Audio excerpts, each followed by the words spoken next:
Imagine you're 6 years old and you find out you have a bad heart. It was big, it was weak, and it just wasn't performing like a normal heart should. Living out your youth, knowing that at any time an already bad heart was going to get a lot worse. Basically, the way I was explained is if you make a fist, your heart is roughly the size of your fist. Mine was roughly the size of an NFL football. Trying to lead a normal, active childhood until one day at age 17. I was playing an indoor soccer game and just realized I couldn't run, couldn't jump, nothing. And what I thought was my asthma turned out later that evening after I went to the ER that I was in congestive heart failure. He was on an IV and he was getting medicine. What they told us was it was like a battery charger. It would charge the heart muscle so that it would pump. It just someday would quit. And as the months went on, it got worse. They said that the only way I was going to leave the hospital was a heart transplant. You don't know what's going to happen, especially hearing that 18 people a day pass away waiting on a life-saving organ. And I was really hoping not to be one of those statistics.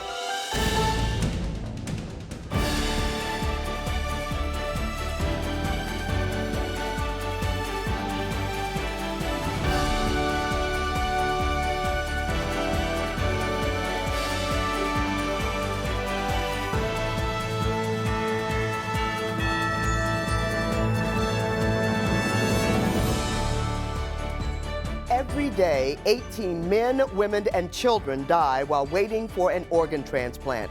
And every 10 minutes, another person is added to the national waiting list for organ donation. Hello and welcome to The Power of One. I'm Angela Pace of 10 TV with information and we hope inspiration from Lifeline of Ohio. For the next 30 minutes, we will bring you the stories of 4 people whose lives have been changed because someone said yes to organ, eye, and tissue donation. Now, you've met Adam Burkhardt, a young man whose life was turned upside down when he learned that a heart transplant would be his only hope of survival. We will share the rest of Adam's story. We'll meet a middle school band director who, at the age of 35, learned that she would need a kidney transplant in order to survive. And throughout the show, you will hear us refer to organ, eye, and tissue donation. But what exactly is tissue donation, and how is it affecting people in their everyday lives? We'll speak with a tissue recipient about her experience with tissue donation. And there's the moving story of a teenager who passed away unexpectedly, but gave new life to others when she registered as an organ donor. But before we get to all that, I want to welcome Dora Dill, who is the Chief Clinical Executive of Lifeline of Ohio. She's going to help us through our journey and answer a few questions for us along the way. Dora, thank you so much for being here. Thank you for having me.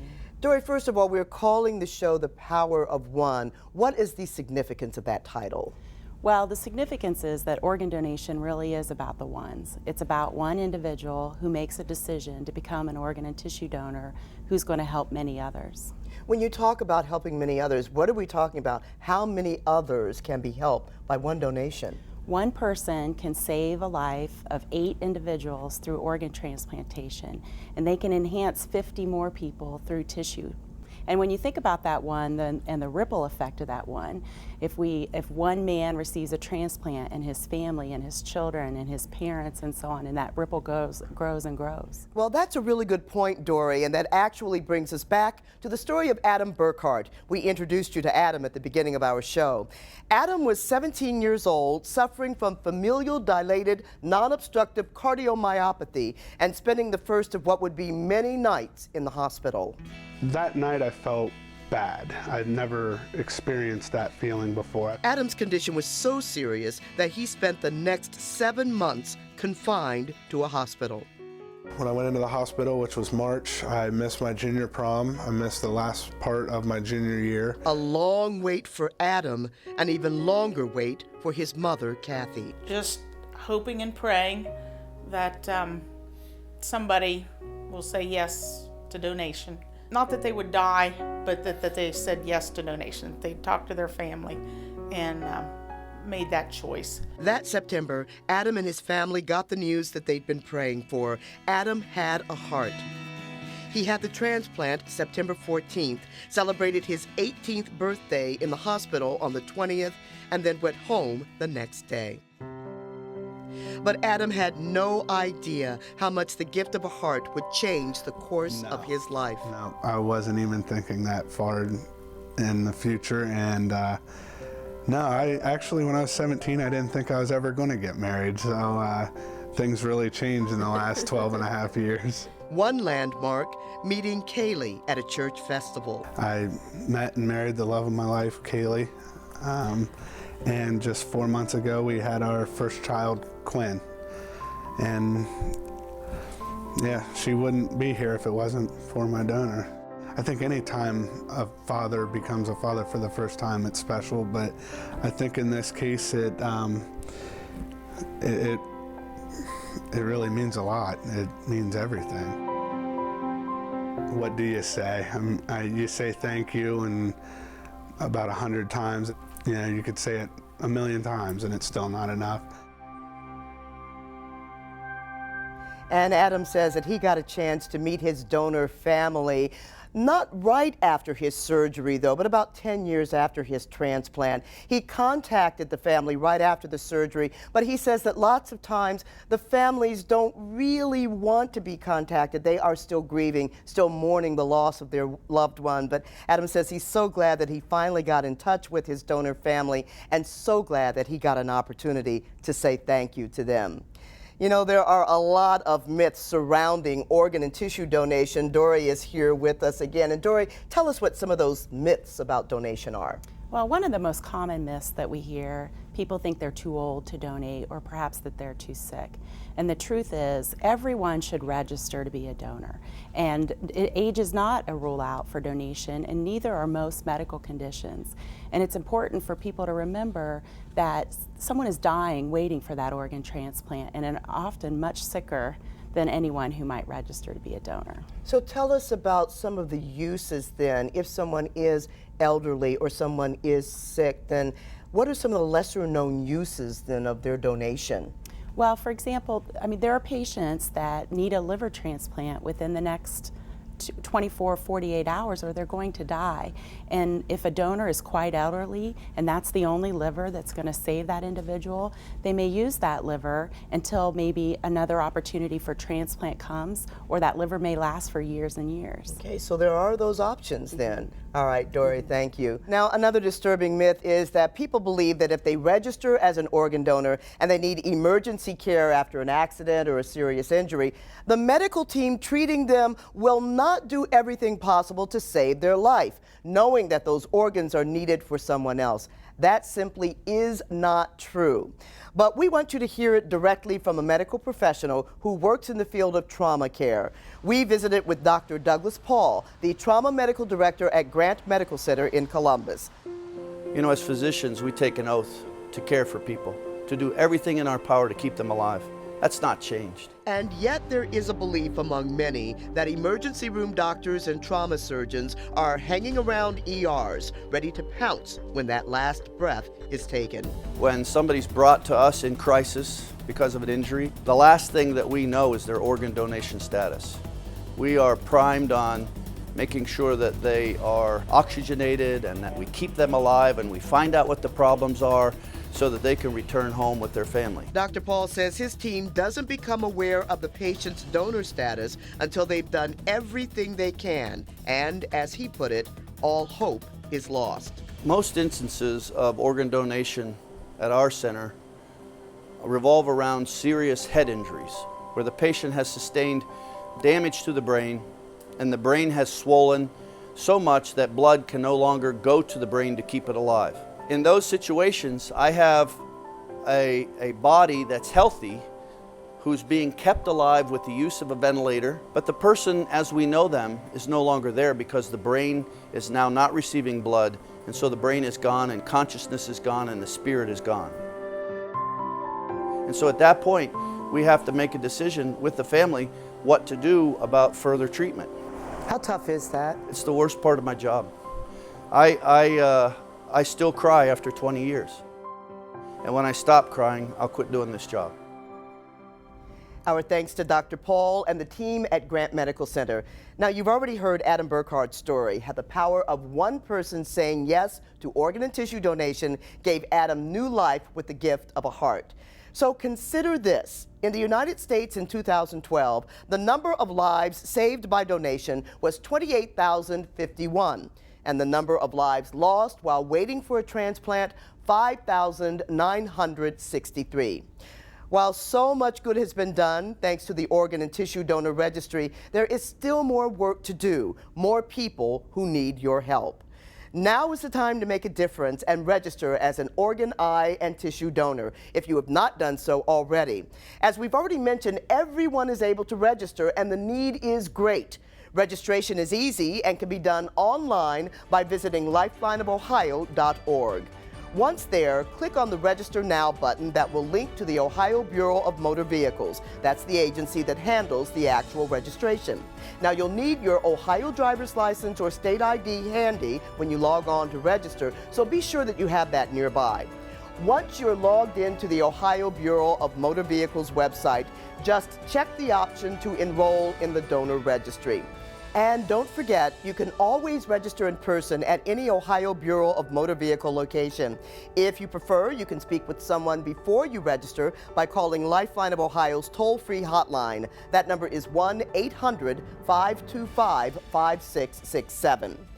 Now, the most needed organ for transplant is the kidney. Consider this. Last year, almost 93,000 Americans remained on the list waiting for a kidney. Only 16,000 got the gift of a life-saving kidney transplant. Vicki Brew was one of those lucky enough to be matched with a donor. Still in her 30s, a kidney transplant was her only chance at survival. To Vicki Brew, the sound of music is everything. And she loves teaching music to her students. I just believe that one of my biggest passions is to influence youth's lives. But it wasn't that long ago that Vicki's life was out of tune and offbeat. Vicki, a young woman who had never been sick, got some news that changed her life. I was sitting back here in my office when they called me. It was at the beginning of a school year, and he said, you know, you have this form of kidney disease called FSGS. And I just kind of sat and stared, like in disbelief, as he was telling me. He basically gave me two options. He said, you're going to either need to start dialysis and get something called a fistula put in your arm, or find somebody to get a transplant. Once she got over the shock, Vicki decided to handle the situation her way. Vicki, a Christian, firmly believed that God was going to heal her. And while she waited for that healing, she got sicker and sicker. I started to retain fluid, so my legs would get very swollen, and I have to stand on my feet all day. I started to vomit. Just because I could not, my kidneys were failing, so I couldn't remove the toxins or just extra minerals and things out of my body properly. Her health deteriorated so much that one day her doctor ordered her to go to the emergency room. And then the doctor came in and said, your kidneys have failed, you have to start dialysis. Vicki was on dialysis for 14 months, still resisting the idea of a transplant.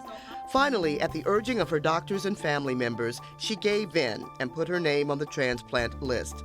She considered this her Plan B because she still felt that Plan A was going to be a miracle healing from God. It was about 10 months after I was on the list. I was at work, my third period class, and they gave me a call from OSU Transplant Center saying they had a kidney for me. And I still was kind of like, I don't know what to do. And my principal at the time, I went into her office, just kind of very emotional, like, they just called me for a kidney. And she just stopped right there. She prayed with me. She's a Christian as well. And I felt a peace, like, this is what you're supposed to do. This is God's will for you. And I left that right there at that very moment and went straight to the hospital. The sound of music is a lot sweeter for Vicki now. She feels like a new woman. Her health is much better, her energy level is higher, and she's back where she belongs, where she really wants to be, bringing music into the lives of these young people. And her faith? Well, her faith is stronger than ever. I just basically think sometimes we get stuck on forgetting that, God has put doctors here, surgeons, things like that, that there's a number of ways to receive your healing. Once you leave this earth, your organs what are you going to do with it? You might as well use it to give the gift of life to somebody else. That's what Christianity is all about. It's about life. It's about having a great life, about making the most of your life. So if somebody has a chance to extend their life so that they can help somebody else here on this earth, why not donate? Vicki hasn't yet contacted the family of the person whose kidney she received, but she has this message for them. For my donor family, I just thank you. I don't even have the words to say. That's why it's been hard for me to write the letter. But I'm just so grateful just because you've made my life so much easier. I pray for you, my donor family. Now, Vicki said that she did some research about kidney transplants and learned that about 1/3 of all Americans waiting for kidney transplants are African Americans, but only 16% of donors are African Americans. Dora Dill, Lifeline of Ohio's chief clinical executive, is with us again. And Dora, we've already debunked a couple of myths about organ, eye, and tissue donation, but there's another one we need to talk about. That's right. Oftentimes we hear people think that it's against their religion, and the truth is it's not. In fact, most religions support donation and they think it's the ultimate gift, a very altruistic giving thing to do.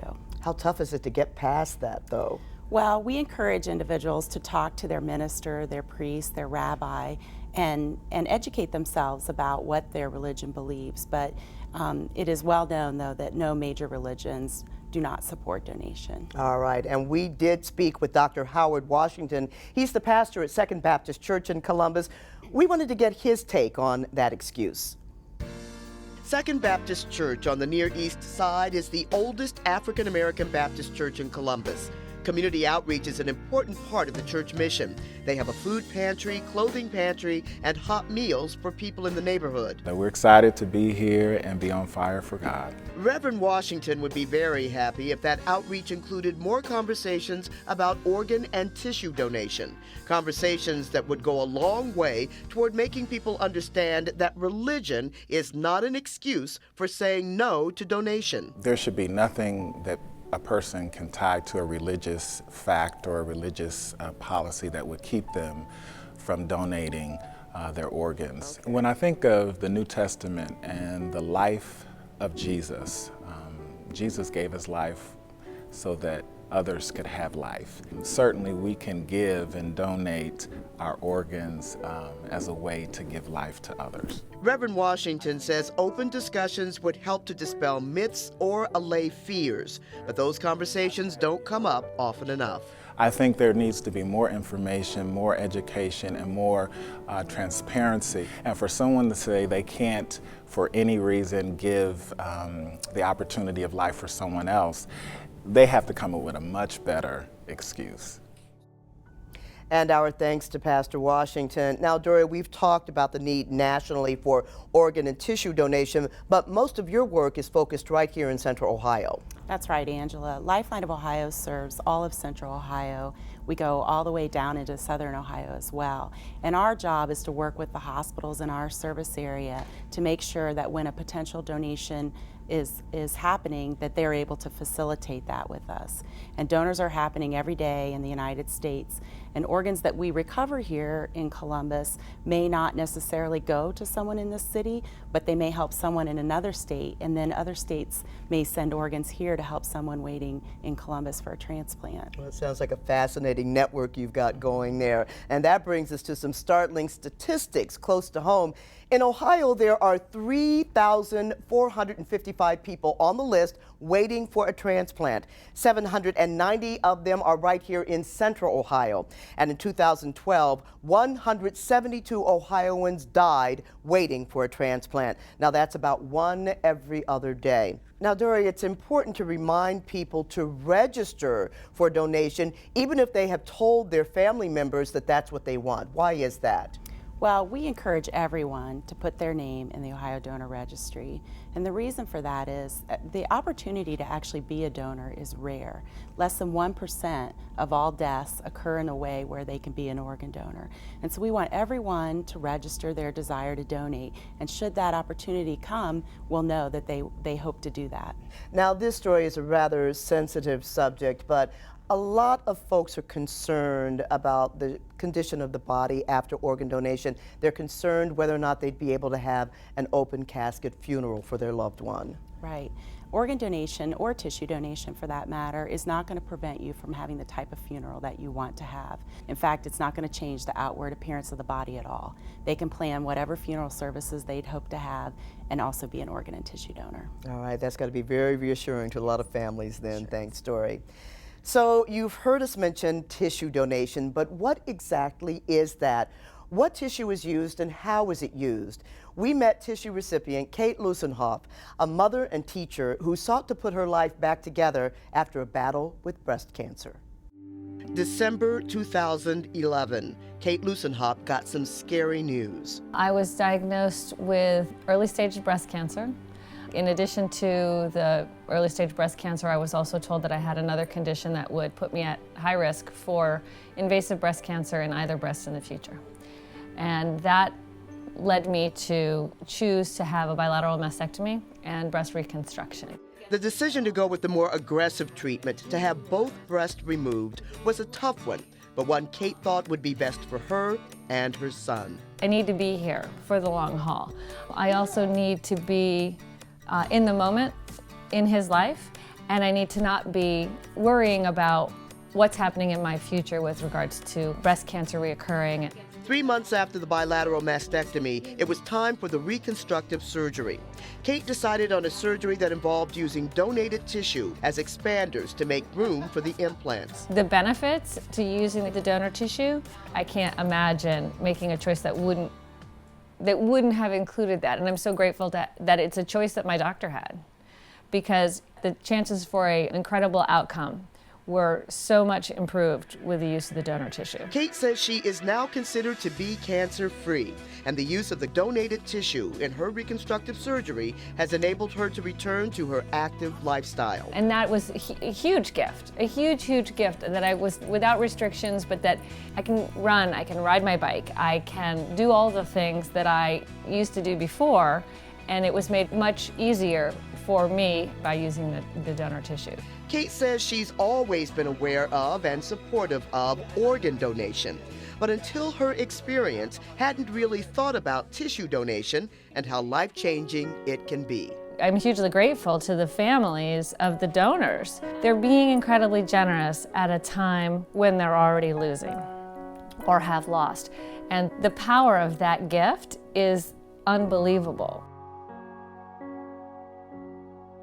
All right, so Dory, what are some other ways that tissue donations are used? There are multiple surgeries where tissue transplants take place. For example, if somebody needs a spine fusion and they may use a little piece of bone from a donor that may be used to repair their spine. But probably the most common tissue transplant that people are familiar with is a corneal transplant, which restores the gift of sight for an individual. There are also lots of burn patients that may get skin grafts that'll reduce their pain and infection that they have from burns. So a variety of different surgeries. All right, Dory, thank you. We have one final story for you.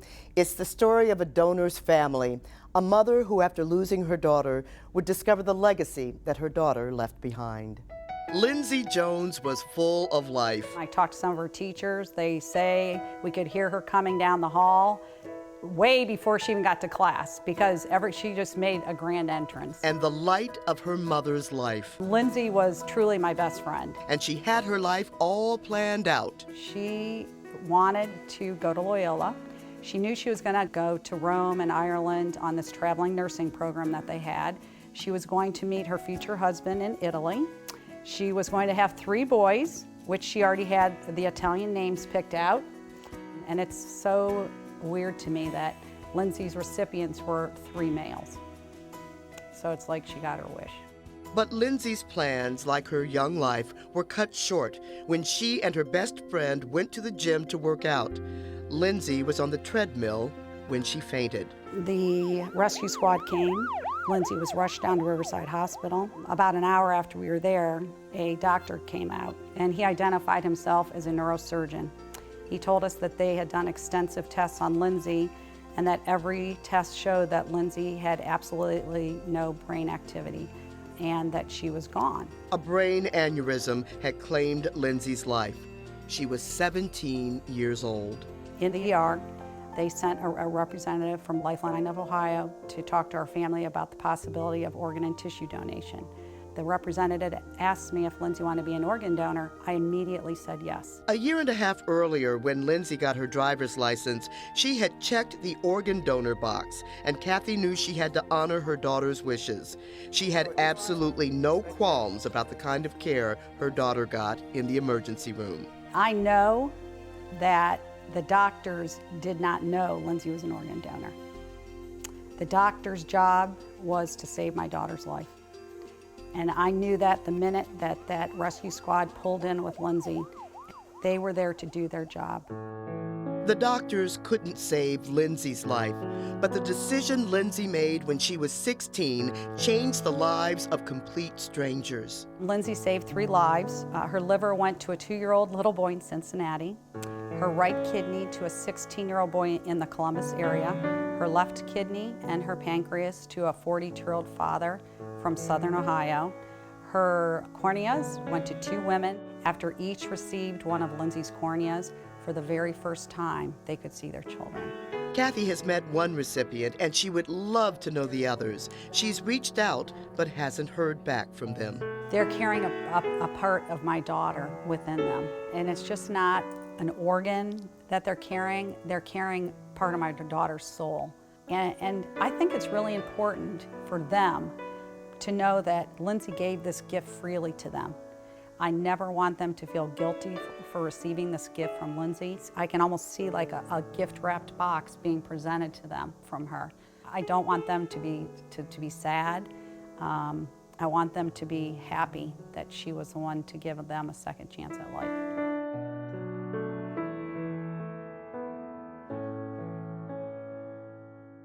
Lindsay's gift has also given her mother a new lease on life. Kathy is energized, a woman on a mission, talking to teenagers about the importance of discussing organ donation with their families. She says she will never stop this crusade. She says sharing Lindsay's story means that Lindsay's life continues and will for generations.